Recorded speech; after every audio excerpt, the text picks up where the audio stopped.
Urge, Moscou, l'information de Bellingcat n'est qu'une intox pour détourner l'attention mémoire de la guerre d'Algérie. Macron sera-t-il le président qui crèvera l'abcès?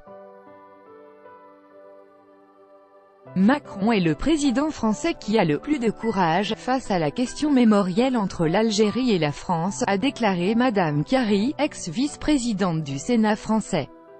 Dans ce sens, la secrétaire d'État des anciens combattants a annoncé qu'elle se rendrait début 2019 à Alger pour aborder la question des disparus de la guerre d'Algérie. Par les actions qu'il a entreprises pour crever l'abcès de la question mémorielle dans les relations franco-algériennes, Emmanuel Macron a fait preuve de plus de courage que ses prédécesseurs, a affirmé ce mercredi Bariza Chiari, ex-vice-présidente du Sénat français et membre de la direction collégiale de la République En Marche, LREM, dans un entretien avec le journal Jeune Afrique. En qualifiant la colonisation de crime contre l'humanité, à l'occasion de sa visite à Alger en février 2017 puis plus récemment en reconnaissant la responsabilité française dans la mort de Maurice Audin, Emmanuel Macron a prouvé qu'il avait plus de courage que les autres, a déclaré la responsable. Même s'il est vrai que chaque président a apporté sa pierre, Emmanuel Macron possède une volonté d'aller de l'avant qui est plus prononcée que chez ses prédécesseurs, a-t-elle renchéri.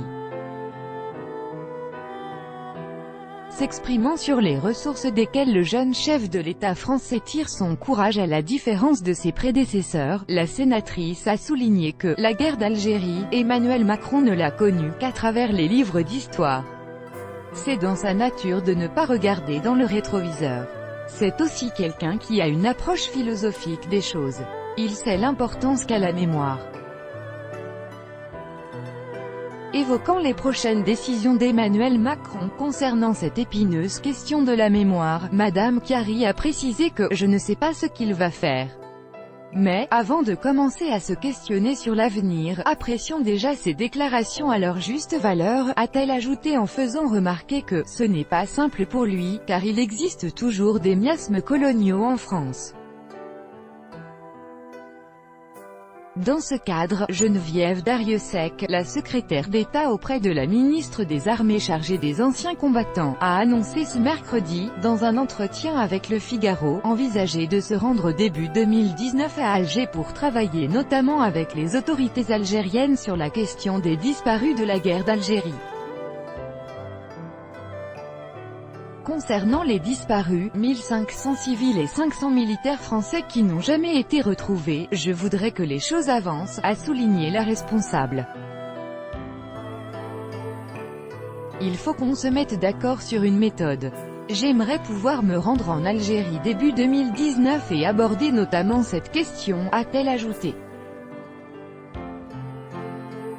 Selon la secrétaire d'État, l'objectif assigné à cette mission est l'idée de parvenir à un acte de vérité afin d'avancer vers une réconciliation des mémoires qui resteront différentes, mais qui pourront se parler, se côtoyer, pour ce qui est de la délicate question du droit au retour des harkis en Algérie, ayant fait l'objet d'une polémique entre les deux pays. Geneviève Darrieussecq a suggéré que ces deux derniers auront besoin de temps pour aborder ce problème auquel Alger est hostile.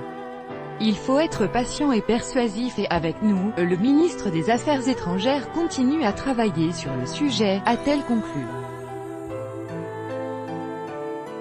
Pour rappel, selon le journal officiel de la République française publié le 21 septembre dernier, le chef de l'État français a élevé par décret, le 20 septembre, 26 combattants harkis ou représentants d'associations de harkis, ces supplétifs algériens de l'armée française pendant la guerre d'Algérie, dans l'ordre de la Légion d'honneur et l'ordre national du mérite.